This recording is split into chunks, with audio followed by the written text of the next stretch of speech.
नमो सिद्धाणं नमो आयर्याणं नमो वज्रायाणं नमो लोये सौवसाहुणम् अजर अमर विकल विकारी अविनाशी अनंत गुणधाम नित्य निरंजन भवदुःखभंजन ज्ञान स्वभावी सिद्ध प्रणाम ज्ञान स्वभावी सिद्ध प्रणाम।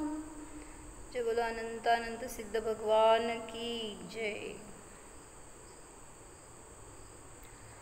विराग सनातन शांत निरंश निरामय निर्भय निर्मल हंस सुधाम विबोध निधान विमोह प्रसीद विशुद्ध सुसिद्ध समूह जरा मरणोज्झित वीत विहार विचिंतित निर्मल निरहंकार अचिंत्य चरित्र विदर्प विमोह प्रसीद विशुद्ध सुसिद्ध समूह।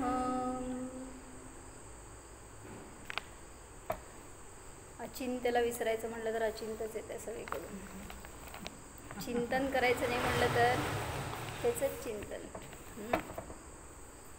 अचिंत्य आत्मा आहे, हो ना, होय ना, असं मला जाणीवेत आलं ते, तुला काय आलं विचारायला? काय सांगितलं? जरा मरणोज्झित, एवढं एक विशेषण बघू काय सांगितलं त्याचा अर्थ। जरा आणि मरणाने उज्झित म्हणजे रहित, ज्यांनी जरा म्हणजे म्हातारपण आणि मरण यांचा उच्छेद केलेला आहे, त्यांचा नाश केलेला आहे, त्यांच्यापासून रहित झालेले आहेत असे ते सिद्ध स्वभावी सिद्ध भगवान पर्यायामध्ये ज्यांनी जरा आणि मरण यांचा अंत केलेला आहे, त्याने सर्वथा रहित आहेत असे ते सिद्ध भगवान मला प्रसन्न हो, हे एक त्यांचं विशेषण घेतलं। कशासाठी सांगावं लागलं हे? आता काय म्हणायचं, म्हातारपण मरण हे सगळे शरीराचे धर्म आहेत, आत्म्याचं तर विशेषण नाही आहे, मग आत्म्याकडून सांगायला पाहिजे होतं, असं का सांगितलं शरीराकडून? कारण तुम्ही आता जिथं आहात तिथं स्वतःचं स्वरूप त्या शरीराकडून मानताय ना। तुम्हाला काय आहे? जन्म आहे, म्हातारपण आहे, मरण आहे, रोग आहे, दोष आहेत, हे सगळे तुम्ही मानताय स्वतःमध्ये म्हटल्यावर तुमच्या भाषेत तुम्हाला सांगतायत कसे आहेत सिद्ध, ह्या सगळ्यामध्ये होते आणि आता त्याच्यापासून रहित झालेत, म्हणून परिचिताकडून अपरिचिताकडे नेणार। तुम्हाला परिचय कशाचा आहे? तर या शरीरामध्ये राहून परिचय आहे, या संसारामध्ये राहून परिचय आहे, म्हणून आता सांगतायत की त्या संसारात असताना सुद्धा तुम्ही त्याच्यापासून कसे भिन्न आहात ह्याची भावभासना करा। मग इथं त्यांनी तर फक्त जरा आणि मरण म्हणजे काय, म्हातारपण आणि मरण एवढ्या दोघांचाच उल्लेख केला, पण ह्याच्यामध्ये सगळे समजून घ्या। जन्माने रहित आहे, जीव कसा आहे, कारण ही विशेषणं जीवाची आहेत, सिद्धांची तर प्रगट झाली म्हणून सिद्धांची सांगतोय आपण, पण वास्तविक गुणांची आहेत ही विशेषणं प्रत्येक जीवाची। शुद्ध जो जीव आहे त्या सगळ्या जीवांची ही विशेषणं आहेत। तर बुढ़ापा और मरण से हे भगवान आप रहित है, लोगों को इन दोनों में आफत दिखती है। जन्म तेवढं छान असतं, म्हातारपण नको, मरण का नको? जन्म पाहिजे म्हटलं त्याच्याबरोबर हे येतंच मागं, म्हणजे ज्यांनी जन्म मागितला किंवा जन्मला तर त्याला नियमाने म्हातारपण नको असेल तर लवकर मरा, पण मरण पण नको आहे.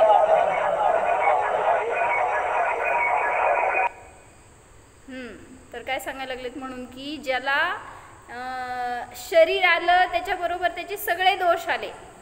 जन्म आलं, मरण आलं, म्हातारपण आले, रोग आले, काय म्हणायचं, क्षुधा, तृषा, व्याधी सगळं आलं त्याच्याबरोबर. त्यामुळं शरीर न मिळावं असा पुरुषार्थ करा. काय करायचं तुम्हाला? देह एव भवः असं आम्हा सांगतात. कशामध्ये आलंय? समाधी शतकमध्ये आले की शरीरच तुमचा संसार आहे. बाकीचं सगळं ते संसार म्हणून तुम्ही बाकीचं काय पोरं बाळा ते घर परिवार पैसा इस्टेट ह्याला संसार नाही म्हटलं. संसार कशाला म्हटलं? जिथं शरीर आहे तिथं संसार आहे. त्यामुळं मुनीसुद्धा कसे आहे तो भीती वाटली का काय? मुनी कसे आहेत? संसारीच आहेत. देह आहे तोपर्यंत अरिहंतांना संसारी म्हणलं. नो संसारी म्हटलं जातं त्यांना. म्हणजे काय? किंचित. नो म्हणजे नो इंग्लिशमध्ये नव्हे. नो संसारी म्हणजे जसं नो कशा आहे, नो कर्म म्हणता ना, तसं नो संसारी हे त्यांचं विशेषण आहे. कोणाचं? लिहा. का म्हणायचं? नो संसारी म्हणजे काय? ईशत संसार राहिलाय त्यांचा. म्हणजे जेवढा आता आयु आहे, ते गुणस्थानाचा काळ आहे, ते कर्म नष्ट होत नाही तोपर्यंत संसारात राहणार. म्हणून नियमाने शीघ्र मोक्षाला जाणारच आहेत म्हणून त्यांना म्हणलं नो संसारी. म्हणजे नष्ट करायला लागलेत, प्रोसेसिंगमध्ये आहे, अजून फक्त नष्ट झालं नाही आहे म्हणून संसारी आहेत. पण संसाराचं त्यांच्या ठिकाणी कुठलाही लक्षण नाही, कुठलीही आसक्ती नाही, कुठलाही मोह नाही संसाराविषयी.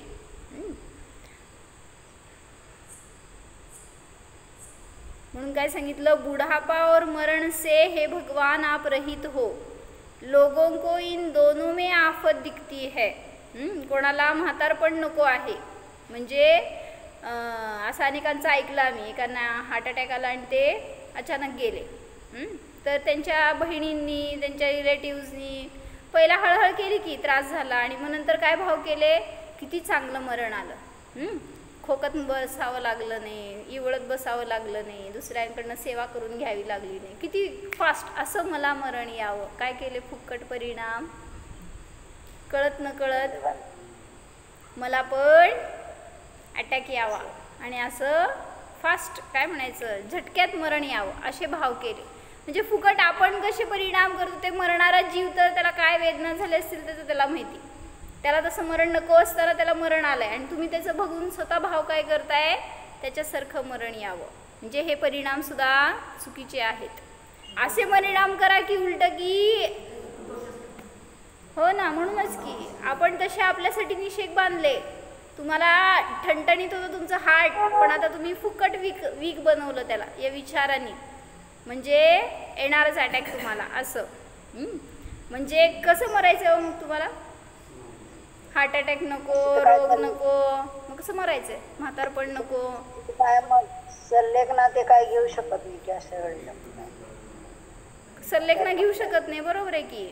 पण त्यांचं काय म्हणणं, ते कुडत जगायचं. म्हातारपण म्हणजे काय? सगळ्यांनी येऊन सेवा करा, द्या रे, घ्या रे, बघा रे माझ्याकडे, हे सगळं असं रडत ओरडत जगण्यापेक्षा असं फटक्यात मरण आलेलं लई चांगलं, असे भाव करणारे लोक आहेत. ते बघून मी काय विचारलं? हां, मग तुम्हाला कसं मरण पाहिजे?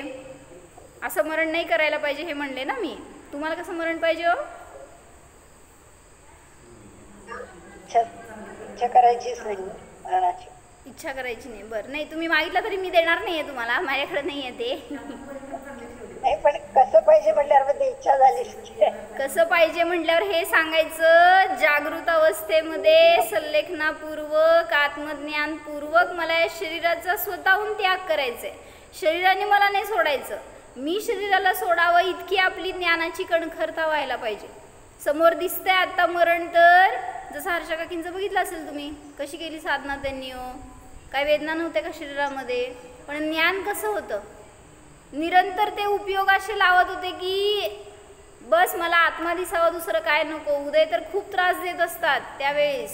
येणार आहेत सगळ्याला येणार उदय, असं नाही आहे कोणी राहिलेलं की म्हणजे तुम्हाला वाटतंय की तो मनुष्य फटक्यात मेला म्हणून, पण त्याचे उदय त्या समयाला जे काय असतील ना ते भयंकर असतात. म्हणजे कालच सांगितलं आदिता ह्यांनी की जरी हार्ट अटॅक आला तरी सुद्धा इतक्या वेदना जबरदस्त असतात की ते सहन करणं अशक्य असतं. 6 डॉक्टरांचं. हां, कोण आहेत या म्हणा, सांग जावा की बाहेरचे आहेत कोणीतरी.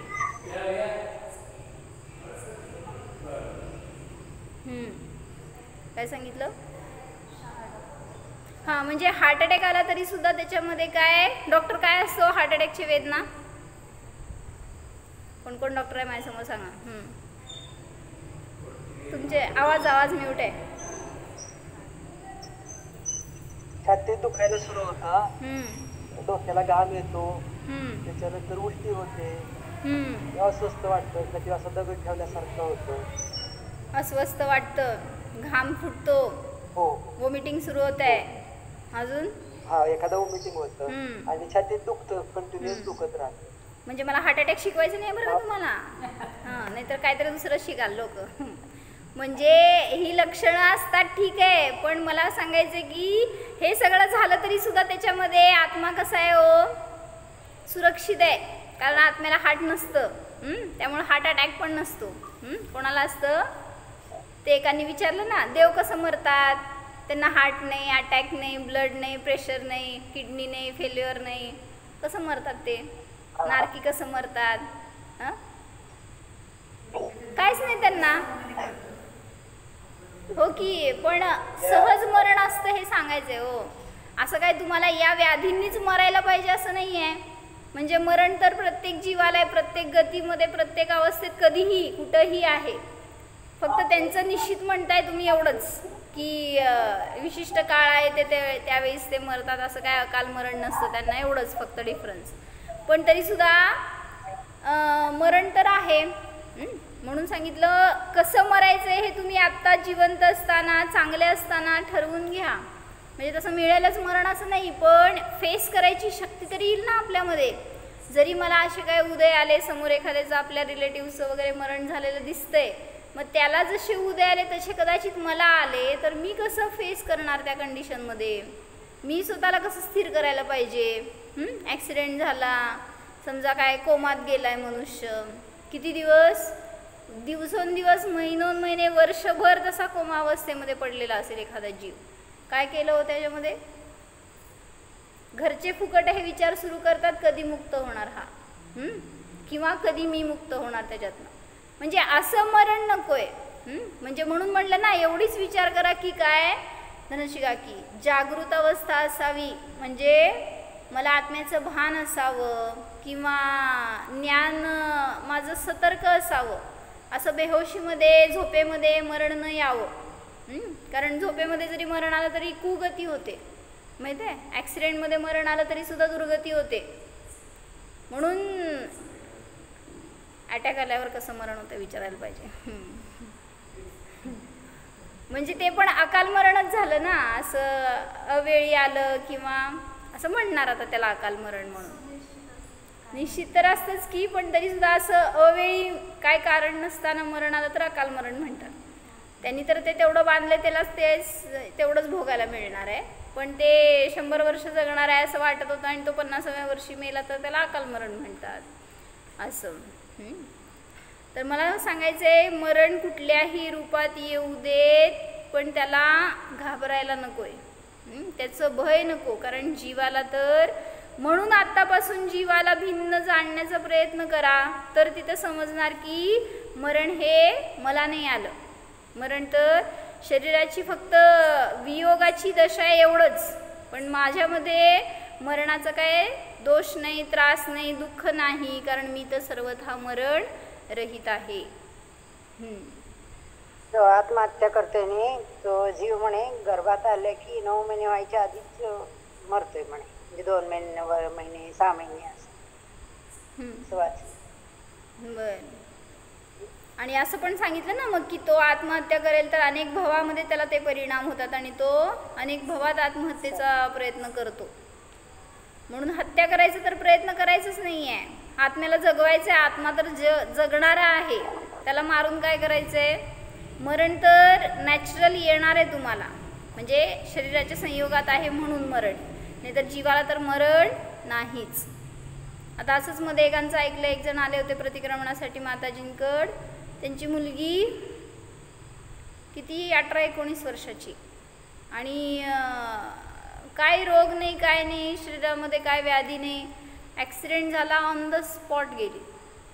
वडिलांनी काय करावं, आई वडिलांनी म्हणजे काय म्हणायचं, तरुणपणात आलेली आणि त्यांना कळायच्या आधी असं सगळं झालं, त्यांना काय त्यांच्यावर बीतली असेल.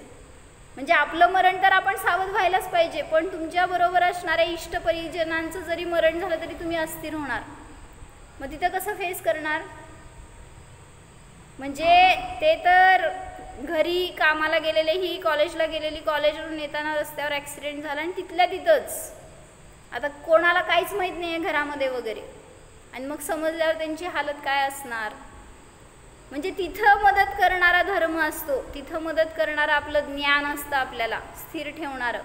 नाहीतर जर शोक करणार त्याच्यामध्ये, तर जसं त्या म्हातारीची 6 मुलं मेली. एक मुलगा मेला म्हणलं की ती इतकी रडायची. राजा येऊन विचारला काय झालं, माझा एकुलता एक माझा मुलगा मेला आणि मला मुलगा आणून द्या. तर त्या राजाने सांगितलं तू इतर मुलं आहे तर त्यांच्याकडे बघून जग. पण नाही, गेला त्याच्या चिंतनामध्ये इतकं अर्ध ध्यान झालं की दुसरा मुलगा मेला, तिसरा मेला, असं 6 मुलं मेली तिची. आणि 7वा मुलगा म्हणतोय आता चिंतन करू नकोस, जे आहे त्याच्याकडे बघून तरी जग. आणि मग ते मरायच्या आधी त्यांनी दीक्षा घेतली. तू मारायला लागलीस सगळ्या मुलांना म्हणून मला मारू नकोस. म्हणजे कोण कोणाचं करता नाही आहे, पण एक सांगायचं. कशासाठी सांगितलं की आपलं तर मरण येणार, त्यावेळेस आपण सावध राहू आता ज्ञान झाल्यामुळं. पण तुमच्या इष्ट पती पत्नी मुलं ह्यांचं मरण तुमच्या समोर झालं तर तुम्ही काय करणार हो. होणार आहे, एकाचं आयुष्य कमी असेल, एखादं जास्त असेल, तर तुमच्या समोर मरण होणार आहे. त्यावेळेस तुम्ही काय करणार. म्हणजे पत्नी तर काय म्हणतात ते धाय मोकळून रडती तर, पण जर पत्नी पहिला मेली तर पतीचे हाल काय होतात. त्याला तर असं मोकळं रडत पण नसतात ते पुरुष. म्हणजे एखाद्यांना मेंटली रिटायर्ड होतात त्याच्यामध्ये, किंवा एखाद्यांना शॉक बसल्यासारखं होणार, काहीतरी व्याधी सुरू होणार, अबोला येणार, किंवा मग फ्रस्ट्रेशन येणार, हे सगळे दिसून येतात. म्हणजे म्हणून म्हणायचं आहे की तत्व स्वीकारा, जे यथार्थ स्वरूप आहे की जीवाला न जन्म आहे, न जरा आहे, न मरण आहे, न रोग आहे, ह्या सगळ्यापासून भिन्न तो जीव आहे असं पाहण्याची दृष्टी आत्ता आली तर मरण झालं तरी सुद्धा मग फरक पडणार नाही. म्हणजे इतकं तुम्हाला त्रास नाही होणार. संयोग आहे त्याचा त्रास होणार आहे वियोग झाल्यामुळं, पण तरीसुद्धा त्याच्यामध्ये धर्म तुम्हाला तारणारा आहे. म्हणून भगवान काय सांगतायत की प्रत्येक जीव कसा आहे, बुढ़ापा और मरण से रहित है, लेकिन लोगों को इनमें आफत दिखती है. सो आप इन दोनों से रहित है, और जन्म की कहो तो आप इससे भी रहित है. भगवान जन्माने सुद्धा रहित झालेत. आता तिथं अरिहंतांना काय काय नाही हो, जन्म जरा मरणपैकी.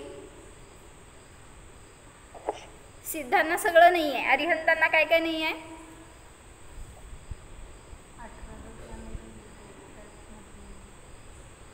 काय काय नाही आहे. अरिहंत पण 18 दोषांनी रहित आहेत, त्यांना पण जन्म जरा मरण नाहीये. मग मरतात की अरिहंत. मुक्त होतात, निर्वाण होतं, मरत नाही. त्यांच्या शरीराच्या वियोगाला मरण नाही म्हणायचं तर निर्वाण म्हणायचं.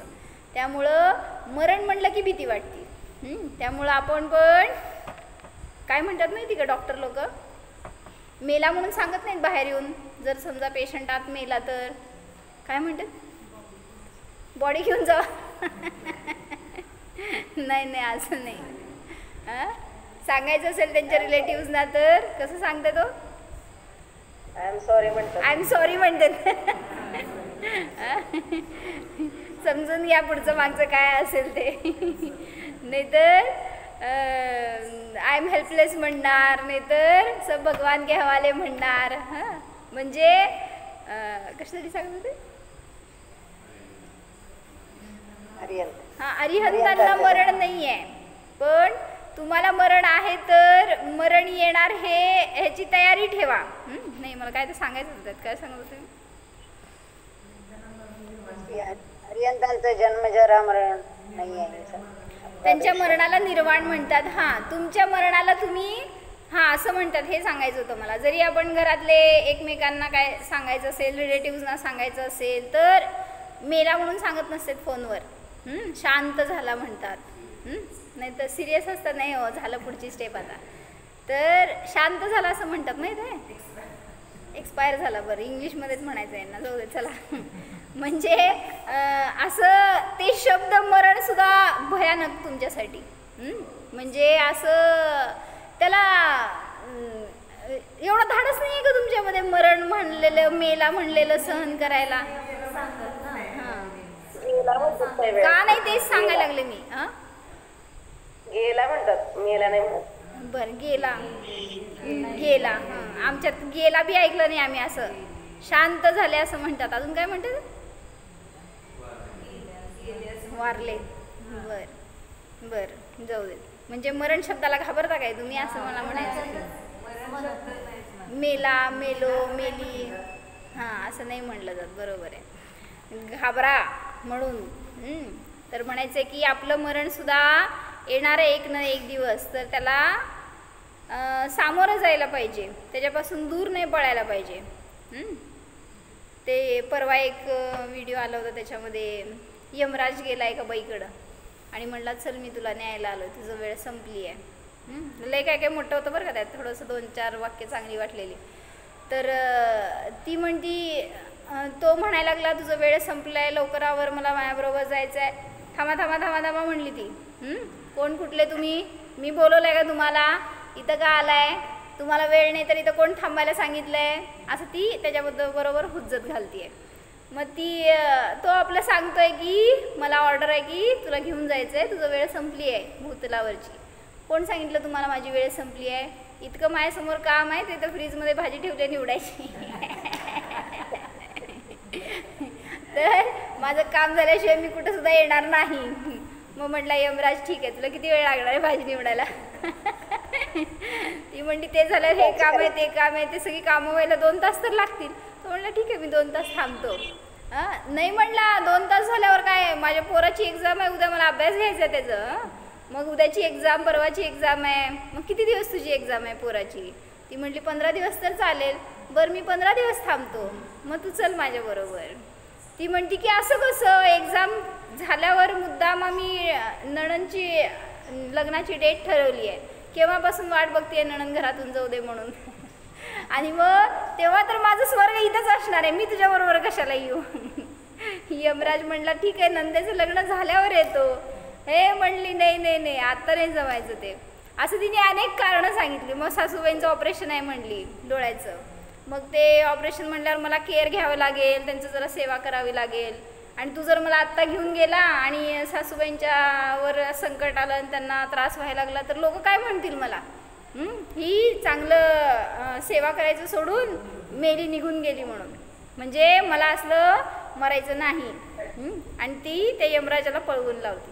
मग यमराज म्हणला नाही, ती विचारती तुम्हाला कोण पाठवलं इथं, तुम्ही कोणाला विचारून आला, तुम्हाला घरदार नाही आहे का, तुम्हाला काही संसार नाही आहे का? तर त्या यमराजनी म्हणलं म्हणे आहे की, बायको आहे, पोरं आहेत घरी माझी. मग बायकोला न विचारता आला का तुम्ही? जाऊन विचारून या बायकोला किती काम असते आणि किती जबाबदारी असते. कधी कुठल्या बायकोच्या नादी लागू नका. सगळ्या बायकांना सुरक्षित करून टाकले तुम्ही. यमराज तुमच्याकडे येणार नाही, असं नाही. म्हणजे सांगायचं आहे काय, तर मरण तर सगळ्याला येणार आहे. जो जन्मला तो एक ना एक दिवस मरणारच आहे. पण त्या मरणापासून भय नको. जो निर्भय झाला तो आनंदाने जगू शकतो. बुढ़ापे की तकलीफ अनुभव में तभी आती है जब स्वयं बुढ़ापा भोगना पड़ता है. जावाच नाही आणि बोलून आणा. या म्हणायचं, बसा म्हणायचं थोडं वेळ. 10 मिनिटं ऐकून जावं असं सांगा. अरे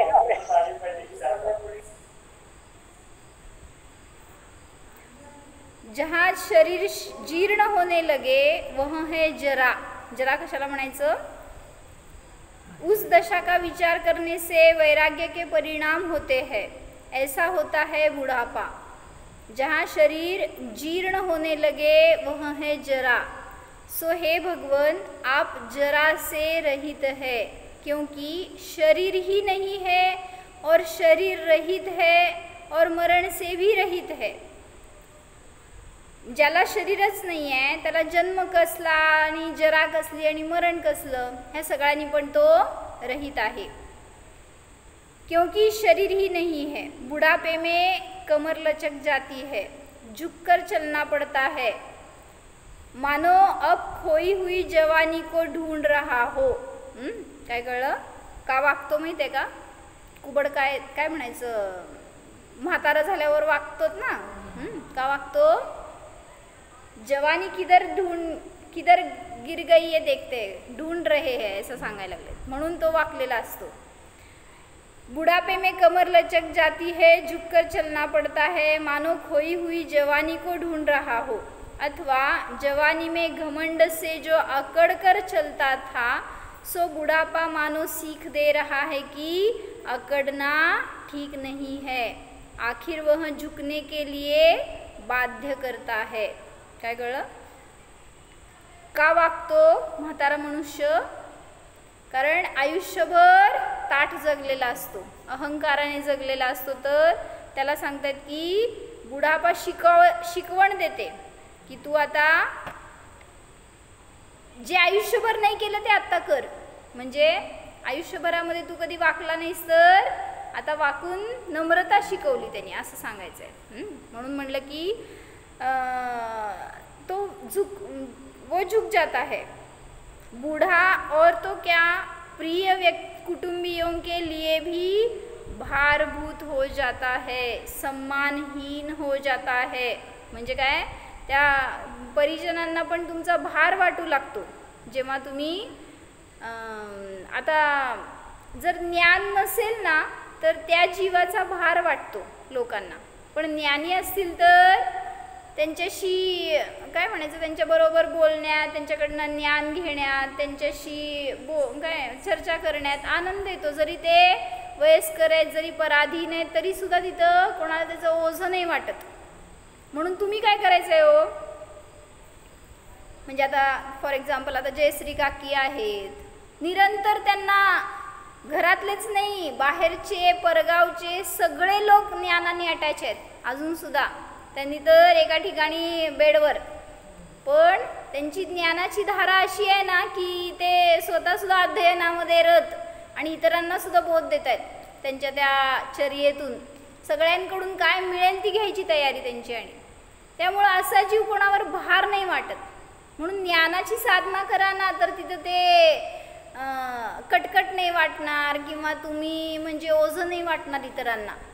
म्हणून असं आपल्याला सुद्धा तयार करा. आता त्यागी मुनी ते पण वयस्कर होतात, म्हातारे होतात, कोणाला ओझं वाटतं त्यांचं? का नाही वाटत? कारण ते त्यांची साधना करतायत आणि त्यांच्या क्रियेसाठी ते परावर अवलंबून किंवा पराची अपेक्षा करत बसत नाहीत. आपण ते करतो म्हणून चुकतंय. कोणीतरी यावं, माझ्याजवळ बसावं, बोलावं. म्हाताऱ्यांना एवढीच अपेक्षा असते हो. काय असती? 4 शब्द गोड बोला आणि 4 घास खाऊ घाला. याच्यापेक्षा जास्त तो मनुष्य काय मागत नसतो, पण तेवढं पण द्यायचं तुमच्याकडं तयारी नसते. काय वाटतं घरामध्ये आपल्याकडं वयस्कर आहेत, सेवा करताना काय परिणाम होतात? चांगलं वाटतंय.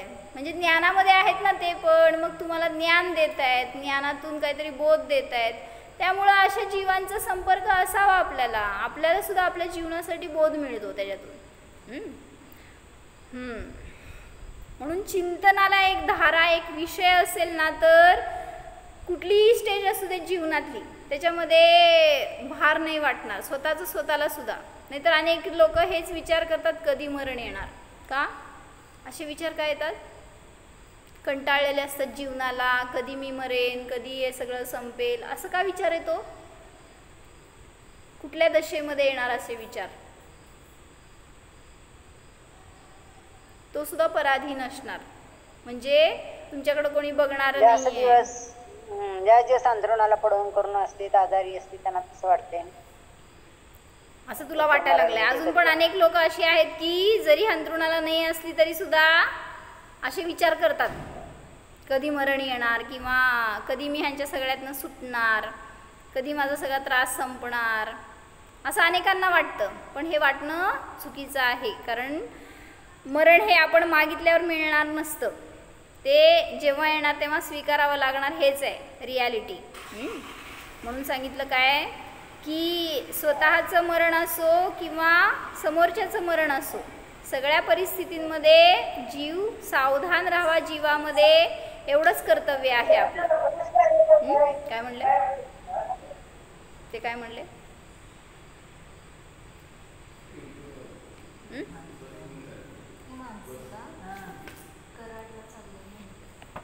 जावा म्हणायचं, तुम्हाला कोण थांबवलंय? पण ऐकून जावा. होय, बर. तर तुम्ही तुमचं ज्ञान कशात लावता हो? सगळी संसार करण्यामध्ये ज्ञान इतकं वापरलंय ना, इतकं त्या ज्ञानाला खराब करून टाकलंय, काय म्हणायचं, त्या ज्ञानाचं कीस पाडून टाकलंय, त्या ज्ञानाची सगळी शक्ती क्षीण करून टाकली आहे तुम्ही. त्यामुळं तुम्हाला ते मरणाच्या शेवटी त्या ज्ञानामध्ये बळ नसतं. कोणी काय सांगितलं तर आठवत नाही, लक्षात राहत नाही, काय मला नाही ऐकायचं, असले भाव होतात. म्हणून ज्ञानाला आत्ता विषय द्या चांगलं असताना. काय काका पाठांतर करा म्हटलं ते करताय का?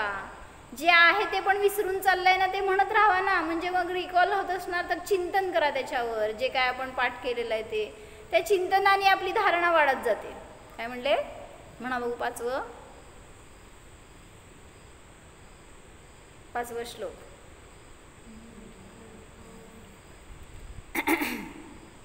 असं आहे. सहावं काय होतं का? चौथं हा. उत्तमा स्वात्मचिंता स्यात् देहचिंता च मध्यमा अधमा कामचिंता स्यात् परचिंता धमाधमा. सांगा अर्थ.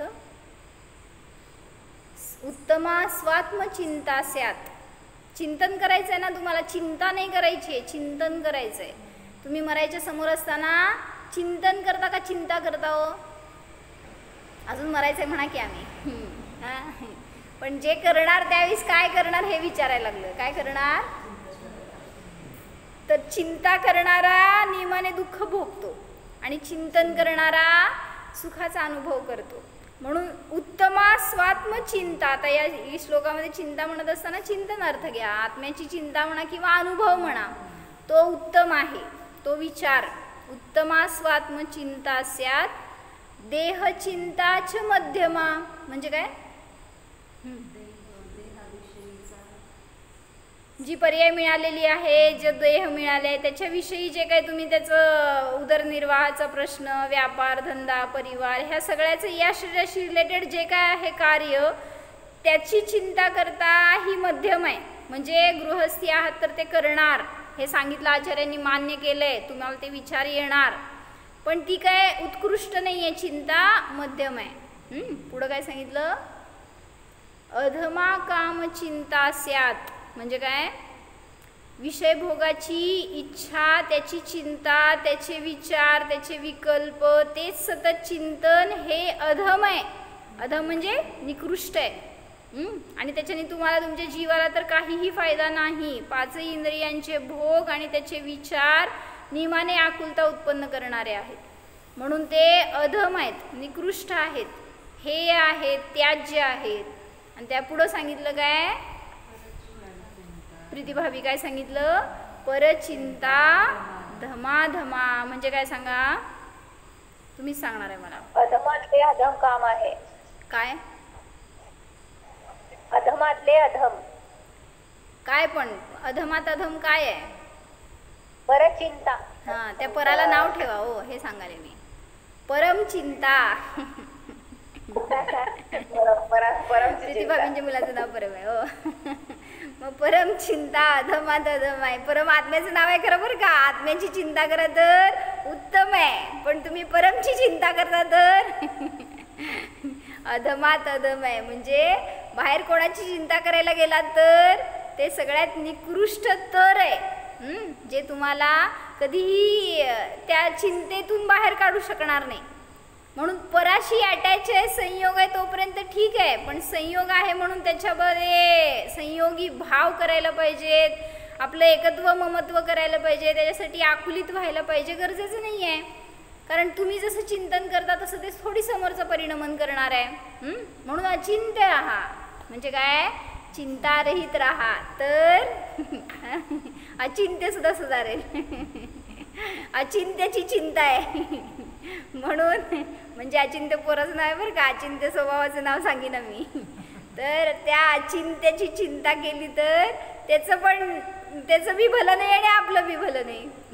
म्हणून आपल्या अचिंत्य स्वभावाची चिंता करा तर ते अचिंत्य सुद्धा अचिंत्य होऊन जाईल. म्हणजे विकल्प राहील. जड झालं. बरं, मला सांगायचं होतं की ज्ञानाचा वापर आपण असा करतो त्यामुळं ज्ञानाची शक्ती क्षीण होत जाते हो. शेवटी आत्ता बळ द्या, धार द्या त्या ज्ञानाला, तर त्या समयापर्यंत मग काहीतरी त्या धारणेचा उपयोग होतो. तिथं वाचायची शक्ती नसती तर म्हणलं होतं ना, म्हणून तर की हर्षा काकींना भेटायला गेलो होतो तर त्यांची साधना चालू असताना शेवटची, त्यावेळेस मी समाधी मरण भाषा म्हणून दाखवली. मला काय फार येत नव्हतं, त्यात 53 कडवे आहेत, पण त्यातले किती एक 5-7 कडवे, एक 10-12 कडवे मी म्हणले. आणि मग तेवढंच पाठ करत होते त्यावेळेस, तेव्हा तेवढंच येत होतं. आणि त्यांनी सगळं मन लावून ऐकलं बरं का. आणि पुढचं पण म्हणल्या, आता काय करू मी, मला कुठं पुढचं येत होतं. म्हणलं मला एवढंच येते. ते म्हणले फार छान आहे ते, पुढं पण कर, पुढचं पण चिंतनासाठी उपयोगी आहे असं. आणि मग त्यांच्या प्रेरणेने मी पुढं सरकले. म्हणजे आहे तसं. आणि वाचत जावा रोज. जिनेंद्र रचनामध्ये समाधी मरण भाषा आहे ना शेवटी, त्याच्यामध्ये शेवटचे कडवे आहेत ना ते, तो तुमरे जिय कोण दुःख है मृत्यू महोत्सव भारी. मग मरण येताना नाही करायचंय ते, आत्ता करायचंय ते चिंतन आपल्याला. त्या मुनिराजांवर काय उपसर्ग आले, त्यांनी जशी स्थिरता ठेवली, त्यांना जे काय कष्ट सहन करावे लागले, जे काय उदय त्यांनी भोगले, त्याच्यामध्ये त्यांना दुःख नाही वाटलं तर आपण आत्ता काय अशा उदयात आहे म्हणून दुःख भोगतोय. तो तुमरे जिय, तो मेरे जिय कोण दुःख है. माझ्या जीवाला काय दुःख आहे त्यांच्या समोर. मग त्यांना तर त्या जळती शेगडी ठेवली डोक्यावर, आणि तुम्हाला नुसतं उन्हात बसा म्हणलं तर फॅन पाहिजे, AC पाहिजे, ध्यान करायला. तिथं काय सल्लेखना साधायला बसा म्हणलं नव्हतं तुम्हाला, पण तशी पण तयारी नाही आहे. म्हणजे एवढंच आपल्याला हीट नुसती वाढली थोडी तर सहन करायची तयारी नाही. आणि मग कसं हो तुम्ही उपसर्ग म्हणा ना तुमच्या आवाजात. हां, एक कडवं म्हणा. आता मला येत आहे का? भव भव मे तन पुरुष तनोधर, नारी हूँ तन लीनो. भव भव मे मैं भयो नपुंसक, आत्मगुण नहीं चीनो. भव भव में सुर पदवी पाई, ताके सुखति भोगे. भव भव में गति नरक तनी धर, दुख पाए विधी योगे. असं एवढे सुंदर घेतलेत ना, म्हणजे चिंतनाला फार चांगलं आहे. म्हणा रोज त्याच्यावर चिंतन करा तर आपल्याला आपल्या ज्ञानाला एक विषय मिळेल आणि त्या चिंतनातून आपल्याला आपल्यापर्यंत जाता येईल. म्हणजे मी अनेक वेळा सामायिकामध्ये हा विषय घेतला.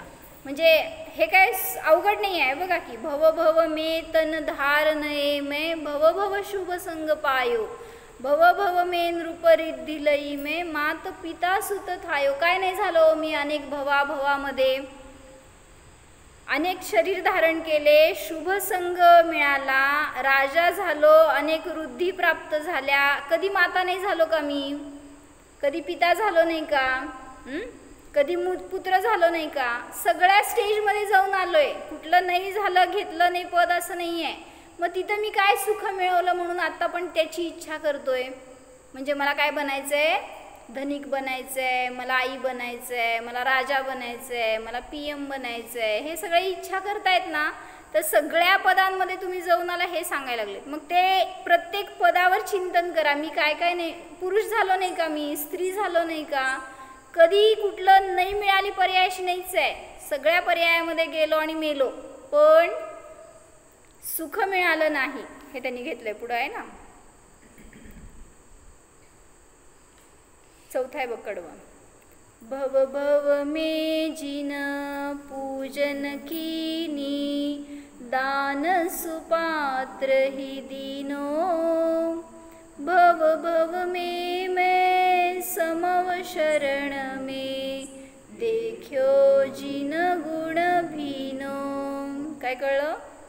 भगवान पण मिळाले नाहीत असं नाही. वितरागी भगवान मिळाले, त्यांचं जिनं पूजन केलं, पात्रदान दिलं, समोर शरणात गेलो, तरी सुद्धा जिनेंद्र भगवंतांचे गुण मी जाणले नाहीत.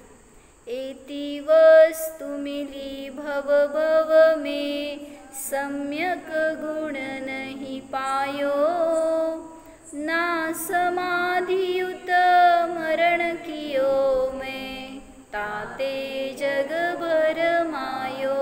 एवढं सुंदर आहेत ना, पुढं पण एक एक कडवे आणि एवढे अर्थपूर्ण आहेत. म्हणल्यावर तरी आपल्याला एक एक थोडंसं त्याच्यावरून आपली भावभासना होती, काय आहे आपलं स्वरूप आणि आपण काय करतोय. एती वस्तू, हे सगळ्या वरच्या ज्या घेतलेत ना पद, हे सगळं मिळालं मला अनेक भावामध्ये, पण सम्यक गुण नाही पायो, सम्यक दर्शनाचीच प्राप्ती झाली नाही. ना समाधियुत मरण कियो मैं, मेलो अनेक वेळा पण कधीच समाधी मरण केलं नाही. समाधी मरण केलं काय होतं? काय होतं समाधी मरण केल्यावर?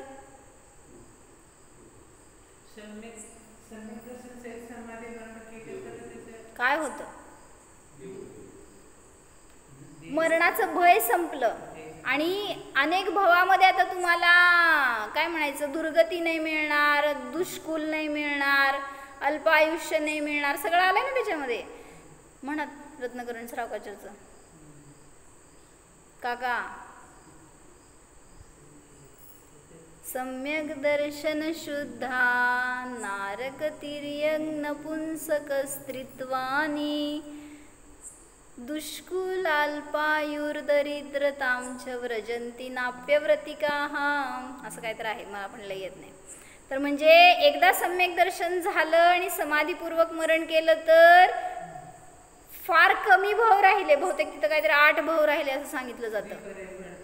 हां, नाही 8 भावात समाधी मरण जर साधलं ना ज्ञानपूर्वक, तर आता किती माझ्या लक्षात नाही, बहुतेक 8 भावामध्ये तो जीव मुक्त होतो. फक्त तुमचं सम्यक दर्शन टिकायला पाहिजे तुमच्याजवळ. त्याच्यासाठी म्हणून ध्यानाचा प्रयोग पाहिजे. सगळा ऐकतो, करतो, शिकतो, वाचतो, पण जोपर्यंत प्रॅक्टिकली अनुभव करत नाही तोपर्यंत त्याचा काही उपयोग नाही आहे. आठवत नाही ना ते त्यावेळेस, मग ते आठवण्यासाठी आत्ता साधना पाहिजे, त्यासाठी ध्यान पाहिजे. म्हणून ते जयश्री माहीत आले तर आम्ही त्यांना सांगायचं राहिलं लांब, ते आम्हाला सांगतात. म्हणजे जाणा, एवढं म्हणणं सुद्धा त्यांचं त्यात शक्ती आहे बरं का. बघा की जाऊन एकदा आशीर्वाद घ्या त्यांचं. समाधी मरण होईल तुमचं पण. समाधी मरण केलं नाही, त्यामुळे मी जगामध्ये भ्रमण करत राहिलो. म्हणून असं मरण करा की पुन्हा जन्म नाही घ्यावा लागणार, अशी भावना असावी. असा जन्म घ्या की पुन्हा जन्म घ्यावा नाही लागणार. म्हणून सांगितलं, जन्म मरणाच्या अतीत जो आत्मा आहे त्याला जाणलं तर आपले सुद्धा भवभ्रमण नष्ट होणार. हो, जाणं सांगा स्नेहा, जे ऐकलं त्याच्यावर सांगा स्नेहा.